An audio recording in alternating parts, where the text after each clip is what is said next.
Hello guys, welcome back to the channel. It's TPM5 here, back again with another NBA video. In today's video, I'll be talking about the Boston Celtics and why I wouldn't be surprised if they disappoint a lot of people this season. So without further ado, let's get into the video. The Boston Celtics finished the 2020-21 season with a record at 500, and they obviously made the playoffs and then lost to the Brooklyn Nets with Curry stepping on the logo and all that stuff. Now, during the regular season, they were led by the duo of Jason Tatum and Jaylen Brown, as they both combined for an average of 51.1 points per night. And those two guys, a key part of what they do on the offensive and defensive side of the floor, and everything goes through them. They also, Marcus Smart's another key part of the team, and he signed long term as well for I think another 4 years. He was, his usual serviceable offensive guy, but then obviously a real guy that digs in and does his bit on the defensive side of the floor.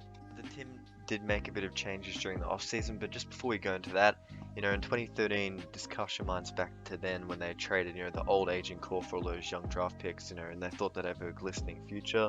If we're honest, I'm not going to put the blame on any particular person, but I don't think that, that has ended up too well. They obviously did get Jason Tatum and Jaylen Brown, but, they kind of could have done more with those picks. But just a quick break, guys. I'm making video content 2 to 3 times a week.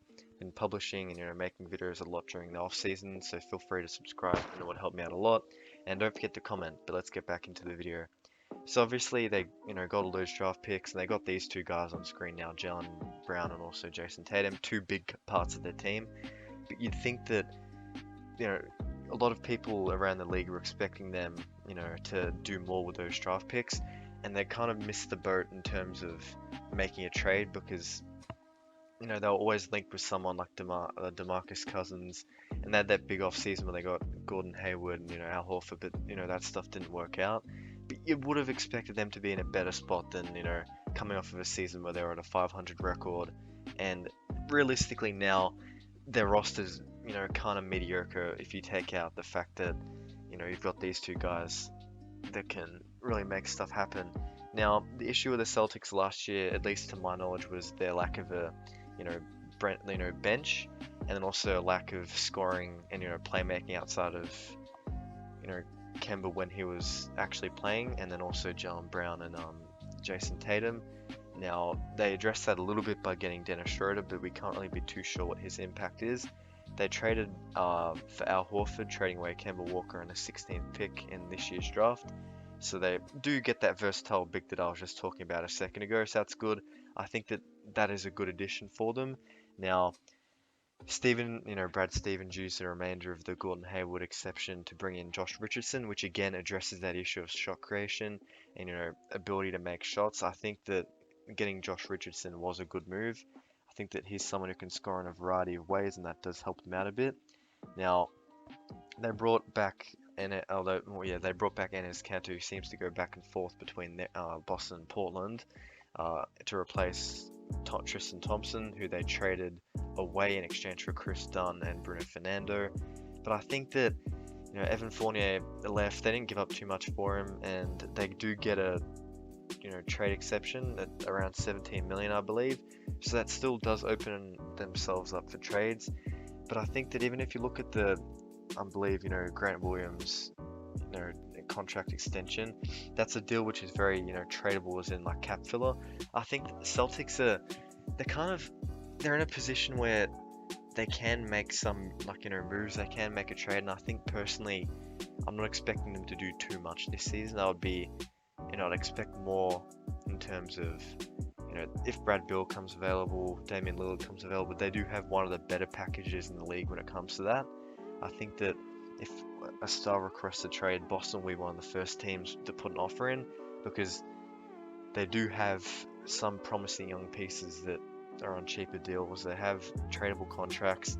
They do have some guys that teams would take a second look at, like Dennis Schroeder and Josh Richardson. There we go, we got there. Sorry, guys. But yeah, they do have some pieces like that teams will be interested in. So I believe that Boston are kind of waiting and preparing for something bigger in the coming months, or even next off season. I don't think they're fully committed to this roster, and I think they're it appears to be them getting their ducks in a row, ready to make a bit of a splash in a future trade or future off season. But let's go through their current lineup and let's talk about what we believe they can do. So Dennis Schroeder coming off of a pretty decent year with the Lakers. Obviously, he did piss a bit of money up the wall, but he was averaging 15 points, 4 rebounds, and 6 assists. Marcus Smart comes back as well. He'll be playing the shooting guard, I believe. 13 points, 4 rebounds, 6 assists as well. I mentioned that before. Now, there is a question when it comes to the two guards being undersized, but I think that Marcus Smart's that good of a defender where I don't think that's going to be necessarily a problem. Now, Jaylen Brown averaging 25 points, 6 rebounds, 3 assists, a very key part of what this team does.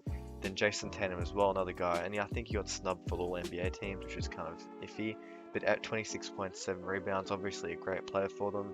Probably the best thing they got of that Billy King trade. And then Al Horford comes back. It's starting to face a bit of a decline, but can do a lot for them defensively and fill in some gaps they had. Now, Peyton Pritchard, Josh Richardson, Aaron Nesmith, Grant Williams, and Inez Kanter make up the bench, along with Chris Dunn, Romeo Langford, Jabari Parker, and Williams as well. And then you have Carson Edwards and also Bruno Fernando making out the rest of the roster. Overall, last season, the best way to describe Boston was mediocre. They did make some moves to, address some of the issues they had. I still don't picture them being a top 4 seed in the East. There's every chance they could prove me wrong and prove other people wrong, but I just can't see it happening. Definitely still a playoffs team though. That brings me to the end of the video, guys. Please don't forget to like, share, and subscribe. Also comment, and I'll see you guys in the next video. Peace out.